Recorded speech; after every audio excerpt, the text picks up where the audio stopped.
আল্লাহর কসম দিয়া বলি, আপনার ভিতরে যদি মুসলমানিত্ব থাকতো তাহলে আপনি কোনোদিন ব্রাজিল আর্জেন্টিনা সাপোর্টার হতে পারতেন না। কথা বলেন ঠিক কিনা?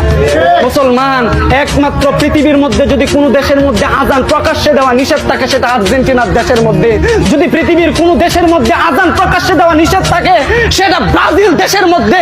আর আমরা মুসলমান আজকে সেই মুসলমানিত্ব দাবি করেন, আর আপনি মেসি আর্জেন্টিনা, আপনি সেই নেইমারের পথ অনুসরণ করেন। আপনি ইমানদারিত্বতে কিভাবে বলেন আমি ইমানদার? লজ্জা করে না আপনার?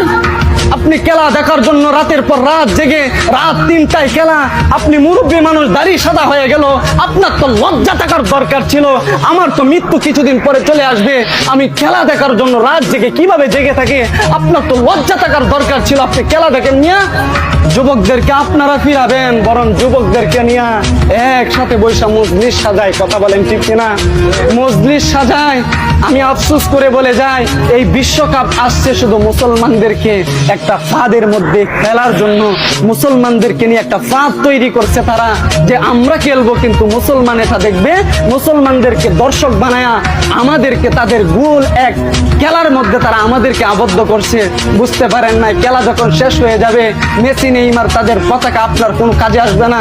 কিন্তু মনে রাখবেন, আপনার ঘরের উপর আর্জেন্টিনার পতাকা থাকার কারণে, মেসি নেইমারের পতাকা থাকার কারণে কেমন